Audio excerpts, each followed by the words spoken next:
Hello friend, welcome to my YouTube channel. आज हम BA final year वालों को सोशियोलॉजी थर्ड पढ़ाने जा रहे हैं। ये वीडियो भी फाइनल ईयर वालों के लिए काफ़ी यूजफुल हो सकता है। फ्रेंड, अगर आपको वीडियो पसंद आए तो लाइक, कमेंट और सब्सक्राइब बेल आइकन को जरूर प्रेस करें, जिससे हमारे नई वीडियो की नोटिफिकेशन आपको मिल सके। तो चलिए फ्रेंड, हम इससे स्टार्ट करते हैं पढ़ना। तो फ्रेंड, आज का हमारा टॉपिक है डीपी मुखर्जी की आधुनिकता की अवधारणा का उल्लेख कीजिए। इनकी आधुनिकता की अवधारणा के बारे में हम जानेंगे। तो हम देखते हैं आंसर। डीपी मुखर्जी उद्विकास की धारणा को अस्वीकार करते हुए वे सोचते हैं कि मनुष्य जीवन का आखिर में क्या उद्देश्य है। इनका मानना है कि उद्विकास की जो अवधारणा है उसको अस्वीकार करते नहीं मानते हैं और फिर सोचते हैं कि मनुष्य के जीवन का आखिर में क्या उद्देश्य है, वह क्या बनना चाहता है। स्पष्ट है, प्रगति का मतलब संवर्धन नहीं, पक्की सड़कें बन जाना, कॉलेज और विश्वविद्यालय खुल जाना, वृहद कारखानों का शुरू हो जाना, ऐसे ही संवर्धन के कार्य प्रगति नहीं कहे जा सकते। इनका ये मानना है कि प्रगति ये नहीं है कि पक्की सड़कें बन गई, स्कूल कॉलेज खुल गए और वृहद काफ़ी कारखाने खुल गए, इसे हम प्रगति नहीं कह सकते हैं। आगे देखते हैं। होना यह चाहिए कि मनुष्य में जो छिपे हुए मूल्य हैं, उनमें जो गतिशीलता है उसे बाहर लाना चाहिए। इनका यह मानना है कि जो मनुष्य में छुपे हुए मूल्य हैं ये उसे बाहर लाना चाहिए, उसे सबको दिखाना चाहिए। फिर आगे देखते हैं, उस पर ध्यान देना चाहिए। डीपी मुखर्जी आधुनिकता के अर्थ को स्पष्ट करते हुए कहते हैं कि प्रगति वस्तुतः आधुनिकता है। आज तीसरी दुनिया में जिस आधुनिकता की चर्चा की जाती है वह आधुनिकता मूल्यों की है। उनके शब्दों में प्रगति समानता प्राप्त करने का एक आंदोलन है। हमारी यह कोशिश होनी चाहिए कि हम दूसरों के संपर्क से मुक्त हो। उनका ये कहने का मतलब है कि हम दूसरों के संपर्क से जो है मुक्त हो जाएं। यह समझना भूल होगी कि व्यक्ति जितना व्यस्त रहता है उतना ही प्रगतिशील है। जितना व्यस्त रहता है व्यक्ति उतना प्रगतिशील होता है, ये समझना हमारी मूर्खता या भूल होगी।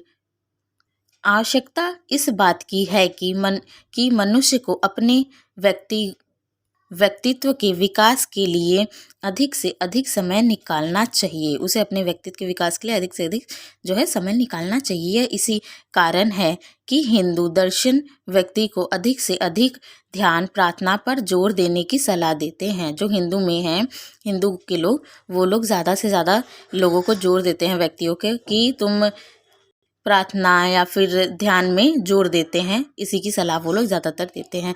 यह दर्शन व्यक्ति को उचित समय पर वैराग्य लेने की अनुमति देता है और इससे क्या होता है कि लोगों को जल्दी से वैराग्य लेने के लिए अनुमति दे देता है। आज की समस्या हड़बड़ी की है और इसीलिए वैराग्य लेने की उनकी बहुत बड़ी आवश्यकता है।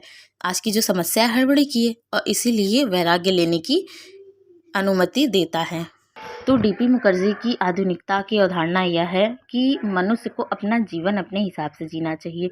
अब जैसे कि कोई पढ़ लिख के हम ये बन गए, हम वो बन गए, उद्विकास हो रहा है, हर चीज़ हो रहा है, लेकिन कुछ मनुष्य जो है वो पीछे रह जाते हैं, आगे नहीं बढ़ पाते। जैसे कि नई सड़कें बनना, अच्छे से सड़क बन गई, कारखाने, कॉलेज, स्कूल ये सब खुल गए, ये अच्छी बात है खुल गए तो, लेकिन इसे हम विकास नहीं कर सकते। विकास उसे कर सकते जब हमारे समाज का हर एक व्यक्ति अच्छे से प्रगति से काम करे और उसकी कला को सभी के सामने लाया जाए। जो भी हर मनुष्य में कुछ ना कुछ टैलेंट तो होता ही है, तो जो भी उसके अंदर टैलेंट है उसे सबके सामने देखा जाए, उसका रूपरेखा बनाया जाए, उसको निखारा जाए, उसके टैलेंट की प्रशंसा की जाए, जिससे कि उसे हौसला मिले और वो और भी अच्छे से कार्य को अपने करे और वो किसी के अंडर होके नहीं, अपने बलबूते पे कार्य करे और जो भी कार्य करे बहुत अच्छे से करे और इतना काम करे कि अपने व्यक्तित्व के लिए कुछ समय वह निकाल सके।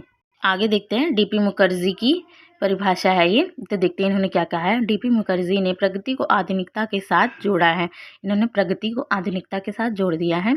दूसरे शब्दों में प्रगति ही आधुनिकता है। जो प्रगति है वही आधुनिकता है, अलग अलग नहीं है। प्रगति ही आधुनिकता है।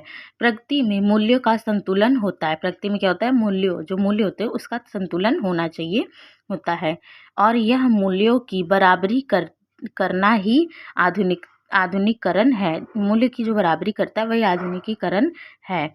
मूल्य के संतुलन में विवेकीकरण बड़ी आवश्यक होती है। मूल्य के संतुलन में लोगों का दिमाग जाता है विवेकीकरण, तो वो बड़ी आवश्यक चीज़ होती है। इस विवेकीकरण में मूल्यों को उच्च स्तर पर रखना होता है। इसमें क्या होता है, मूल्य को उच्च स्तर पे रखना होता है, और जब हम ऐसा करेंगे तब मूलभूत मूल्य हमारे सामने आ जाएंगे। जब हम ऐसा करेंगे मूलभूत मूल्य हमारे सामने आ जाएंगे। डीपी मुखर्जी ने इस बुनियादी मूल्यों को उपनिषदों से निकाला है। तो फ्रेंड, इससे तो एक बात क्लियर हो गई, जो प्रगति है और आधुनिकता ये दोनों अलग अलग चीज़ें नहीं हैं, ये दोनों एक ही चीज़ें हैं। इसी के बारे में इन्होंने बताया है डीपी मुखर्जी ने। तो अगर जैसे कि पूछ ले डीपी मुखर्जी के द्वारा जिसके भी बारे में पूछ ले कि उनकी अवधारणा बताइए, तो अगर आपको डीपी मुखर्जी की अवधारणा नहीं याद है तो आप नाम उनका लिखिए, और जिसका आपको याद है आप उसका लिख सकते हैं, लेकिन नाम आपका जो क्वेश्चन पेपर में हो आप उसी को लिखिए। ऐसा ना करें कि नाम आपको जो याद है वही लिखिए। जो नाम क्वेश्चन पेपर में आप नाम उनका लिखिए, और जो जिसकी भी अवधारणा आपको याद है आप उसका लिखिए, क्योंकि एग्जामिनर एक एक अवधारणा के बारे में या फिर उनके नाम से लेके रिलेटेड नहीं जा रहा है देखने, तो आप ऐसे लिख सकते हैं अगर आप भूलें तो। ज़रूरी नहीं है कि आप इसमें से उसमें कर दें, बहुत ज़्यादा इधर उधर बना दें, खिचड़ी बना दें, ऐसा ना करें आप। और काफ़ी अच्छे से लिखें और हेडिंग बाय हेडिंग लिखें, क्योंकि सोशियोलॉजी में होता क्या है, अगर आप हेडिंग बाय हेडिंग लिखेंगे तो आपके मार्क्स बहुत अच्छे आएंगे, क्योंकि एग्जामिनर आपकी हेडिंग को अच्छे से देखता है, वो हेडिंग के तौर पे ही आपको नंबर देगा। फ्रेंड, आपको वीडियो कैसी लगी, like comment and subscribe, bell icon को ज़रूर प्रेस करें, जिससे हमारी नई वीडियो की नोटिफिकेशन आपको मिल सके। Thank you for watching my video.